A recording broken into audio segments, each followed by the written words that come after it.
ni Merk. Ginago niya po lahat.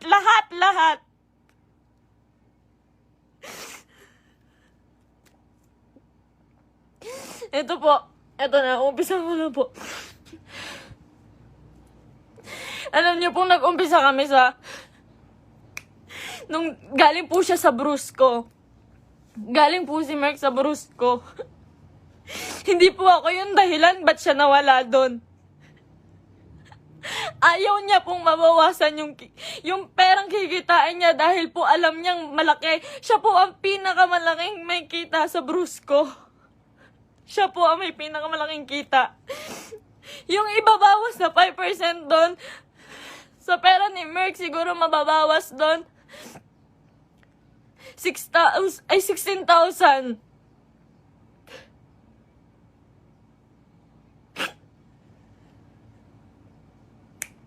Lahat po ng kaibigan niya, ginamit niya. Hindi ko na po kasi kaya eh.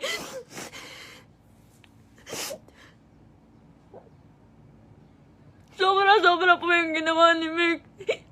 Sobra. Hindi ko na po kaya. Pasensya na po kayo.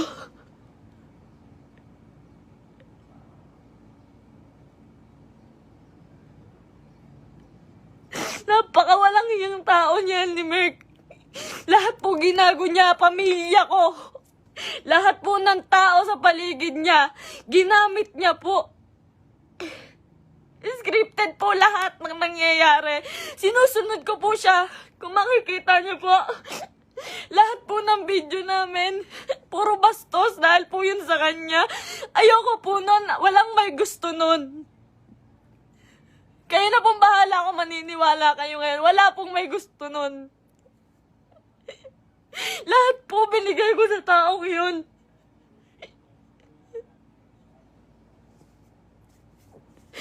Lahat po ng panggagamit sa katawan ko, lahat po ng pagpapakita ng kung ano sa katawan ko, siya po ang may gusto nun. Nagagalit po siya pag aayaw ako. Ang sasabihin niya, para sa atin to. Para sa atin to. Pero hindi ko naramdaman dahil po, napakalaki po ng kinikita ni Merk. Wala po siyang binibigay sa akin. Kung sasabihin niyo po na pera lang ang habol ko sa kanya. Kung makikita niyo po yung bahay namin, hindi niya po napagawa yun. Hindi niya po pinagawa yung bahay namin. Uunahin niya pa po yung iba. Sa laki ng kinikita ni Merk, sa milyon ang kinikita niya sa isang buwan. 5,000 lang po ang binibigay sa akin yan, pati kay mama. Sa magulang ko po, 5,000 lang po, isusumbat niya pa. Mumurahin niya yung magulang ko.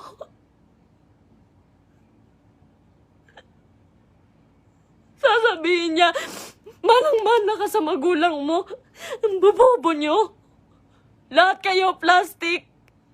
Ginaganon niya po yung magulang ko. Hindi ko na po kaya.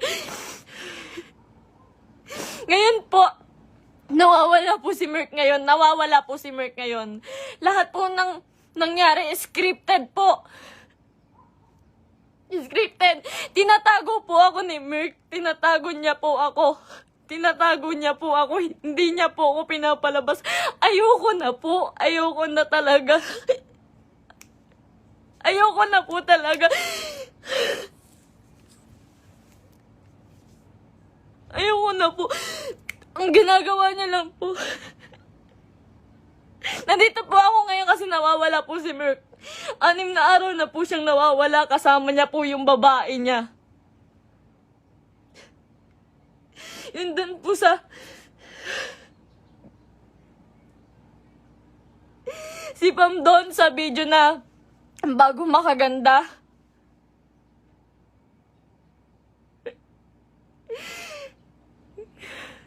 Huwag niya po sisihin yung kambal doon, si Chen Chen tsaka si Tantan.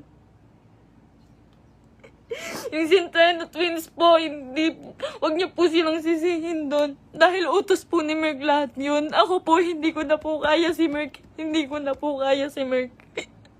Demonyo na po yung utak niya. Sobrang mukhang pera. Sobrang mukhang pera ni Merk. Lahat ng tao ginagago niya.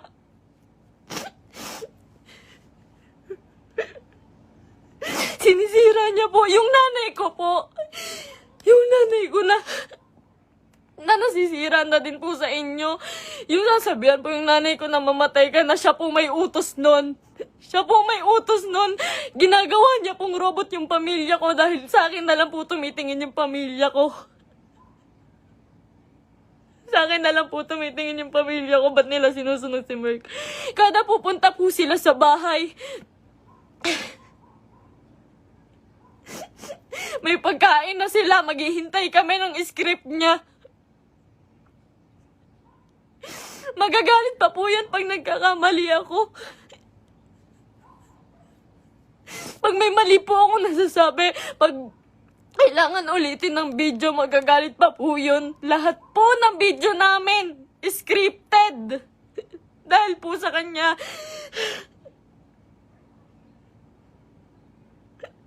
Sobrang abusado.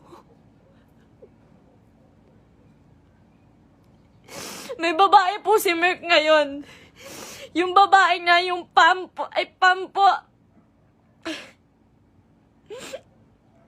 Grabe, Merk. Pinatulan niya pang, may anak na po yun. May anak na. Sabi niya. Sabi ko nun, Mahal,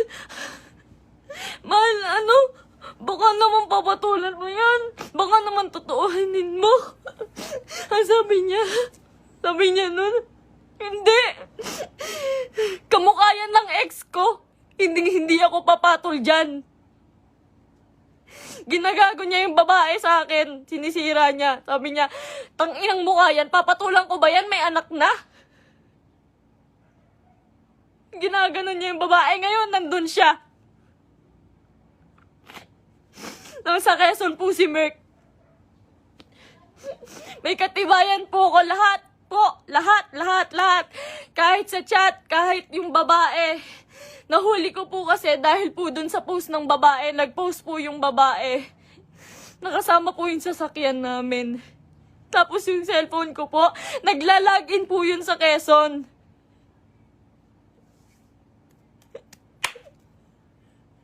Lahat po ginawa ko kay Merk. Pasensya na po kayo. Ako po mismo humihingi ng pasensya dahil po kinonsinti ko siya. Mahal ko lang po talaga. Ngayon lang ako natauhan. Sobrang dami kong kaibigang nilayuan. Pamilya dahil ayaw nila ng video namin ni Merk. Sobrang dami ko pong nilayuan. Wala po akong kaibigan ngayon. Wala po akong kahit sino ngayon. Dahil kay Merk. Dahil iniingatan ko po siya.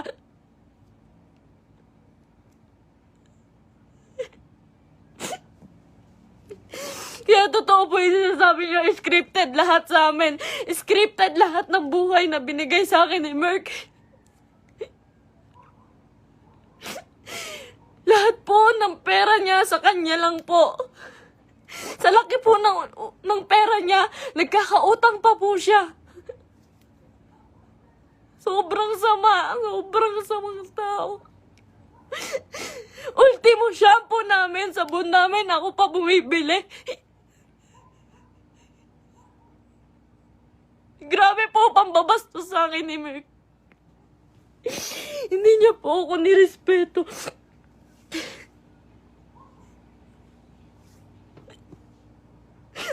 Nawalan po ako ng kaibigan dahil sa kanya. Huwag niyo po sisihin lahat po ng taong nakapaligid kay Merk. Dahil po lahat yun inuutusan niya. Sobrang bossy. Hindi niya naman po pinapalamon.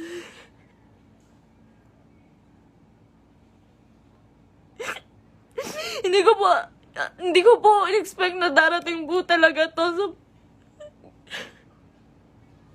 Ilang beses na rin po ako niloko ni Merk about sa babae. Nung una, pumatol siya sa kaibigan ko. Pangalawa, pumatol siya sa pan. Pasensya na po kayo. Kasi alam ko po, scripted po yun eh. Pasensya na po kayo. Ako na po humihingi ng pasensya sa inyo. Ginawa ko lang po yun kasi sobra po akong nagmahal. Bago po namin makuha si Asurada, ang inuulam po namin araw-araw, itlog at tuyo araw-araw para makuha niya lang yung sasakyan niya. Lahat po ng meron siya ngayon, sa kanya po nakapangalan. Pati yung bangko po, sa kanya po.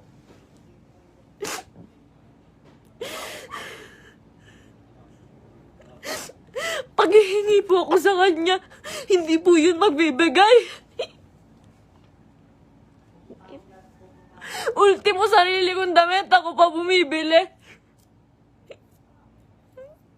Sa isang buwan po, 5,000 lang ang binibigay niya sa pamilya ko. Tapos susumbatan niya pa. Lahat daw binigay niya sa akin. Yung singseng, sabi niya, 170K daw po yun. Malaman-laman ko, 30,000. Yung tatay ko, binastos niya.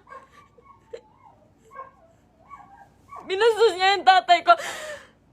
Hindi po siya nagpaalam sa tatay ko na magpropose siya. Nung time na yun po, hindi po maganda yung nangyari. Yung proposal po. Hindi po ako naniniwala sa proposal na yun dahil po, alam ko na hindi totoo, na para lang yun sa video. Lahat po kay Merk hindi totoo.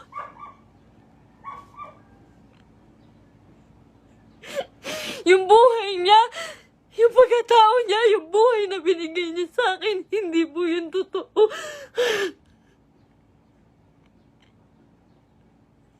Lahat po ng kaibigan niya na malalapit sa kanya, ginago niya po lahat yun.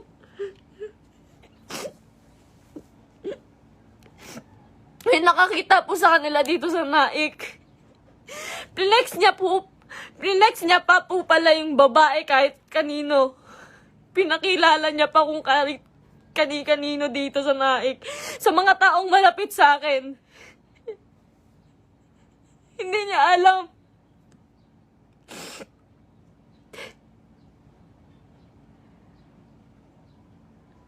Grabe po yung ginawa sa akin. 3 years. 3 years po akong nagtiyaga. Isang buwan po akong nakakulong. Isang buwan po akong nakakulong sa kwarto. Kinukulong niya po ako kasi bawal daw po ako makita ng kahit sino ng kapitbahay. Nandito lang po ako pag uuwi po ako sa Antipolo. Madaling araw niya po ako iuuwi doon para walang makakita sa akin.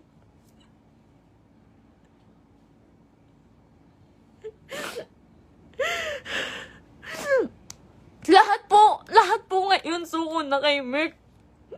Nung isang araw po nasa ospital ako kasi nagtake po ako ng anxiety. Sobrang depressed na po. Sobrang depressed na po. Hindi niya alam yun. Hindi niya alam na naghahanap ako sa kanya. Kahit saan naghanap po ako. Naging nahanap ko siya eh. Kasi mahal ko po siya eh.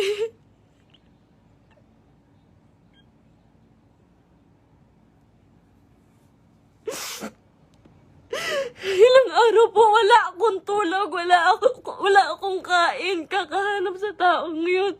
Tapos malaman-laman ko nakasama niya yung babae. Huwag niyo pong sisisihin yung mga tao sa paligid niya dahil siya po ang naggawa nitong gulong to. Huwag niyo sisisihin si Kuya Mark, yung Centennial Twins. Kahit sino. Siya po ang gumawa nito. Sobrang boss po ni Merk. Sobrang pa-boss po. Sa lahat po ng video, kung makikita niyo po, lantad na lantad yung suso ko para lang mapanood ng mga tao.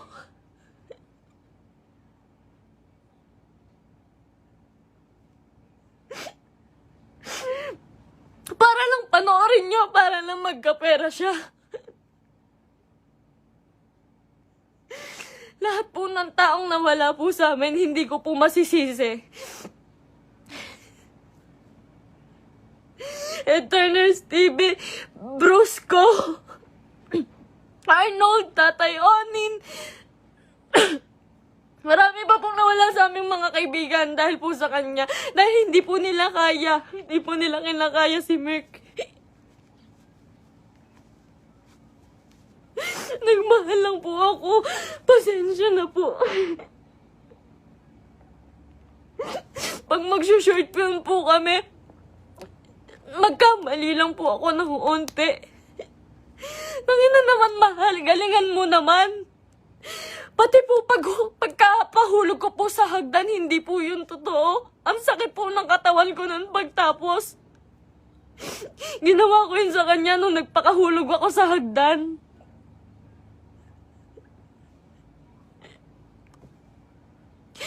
May mga pasa po ko lagi pag may nangyayaring hindi magandang prank. Lagi po ako nagkakasugat, nagkakapasa dahil po sa ginagawa namin. Hindi po ako nanghingi ng kahit piso kay Merk. Hindi po ako nanghingi ng kahit piso kay Merk. Hindi po. Lahat po ng account siya po may hawak. Kinukontrol niya po lahat. Hindi niya po mapagawa yung bahay ko. Sabi niya po sa CR namin, mahal, hindi ako magsi-CR dyan. Hindi po siya nag-CR sa CR namin sa bahay.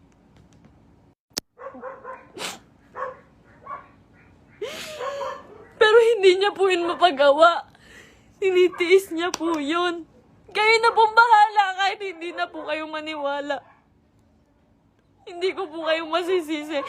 Kasi lahat ng ginawa ni Merk, hindi totoo yun.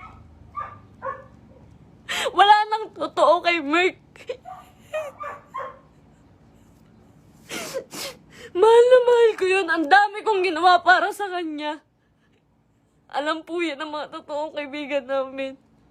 Alam po nila kung gaano ako nagsasakripisyo araw-araw.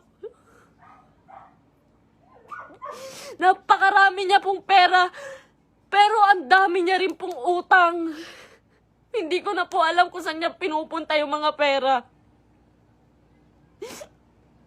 Kung makikita niyo naman po kasi sa mga video namin, wala po talaga akong hawak na may mga pangalan na damit, may pangalan na sapatos.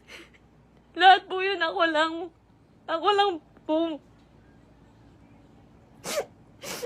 Uutang pa po ako sa ibang tao, magkapera lang. Lagi po akong umuutang sa ibang tao, magkapera lang.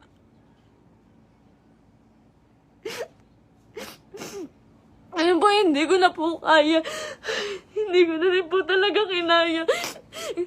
Wala pa po akong tulog kain. Na-hospital pa po ako. Hindi po ako nagmamakaawa sa inyo. Wag po kayong maaawa sa akin. Gusto ko lang naman po sabihin sa inyo yung totoo. Kasi ayoko na pong may mga taong masaktan. Ayoko na pong... Hindi ko po kasi talaga kaya yung mga bash. Hindi ko po yun kaya. Nag-aaral po ako noon. Pinatigil niya po ako sa pag-aaral para lang po sa video. Yung pangarap niya po yung sinunod namin eh. Yung pangarap niya, tinabi ko na po yung pangarap ko. Grabe yung sakripisyo ng pamilya ko. Grabe. Sasabihin niya, Yung nanay mo, plastic. Yung nanay mo, sa Cebu po. Sa Cebu, hindi siya nahiya. Hindi po siya nagbigay ng kahit ano, ng kahit piso lang doon sa tiniran namin. Iniwan niya po ako doon para lang po sa babae. Sabi niya po may sponsor.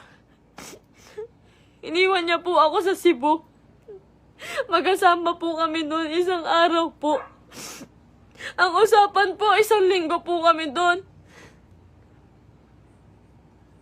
Kasi po pupunta na po kaming Canada. Mas malaki po kasi yung kita sa Canada. Kaya po kami pupunta ng Canada, pero hindi ko na po kaya.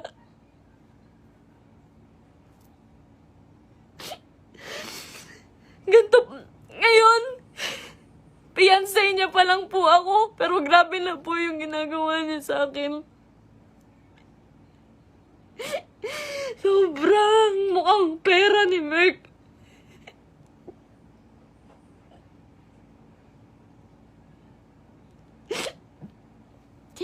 Magalit na po kayo sa akin, pero ginawa ko lang po yun kasi mahal ko po yung tao. Pasensya na po.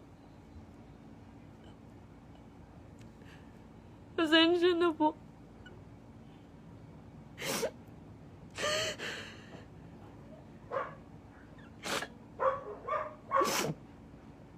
Ngayon po, wala pa rin po si Merk. 6 na araw na po siyang nawawala. Pinabayaan niya po ako mag-isa nang walang pera. Wala po akong hawak na pera. Pinabayaan niya po ako. Iniwan niya po ako. Ang dami ko na pong utang ngayon kasi po wala akong hawak na pera. Tapos hahanapin ko siya.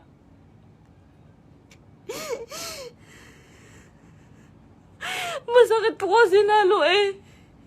Fiancé na po kasi ako eh.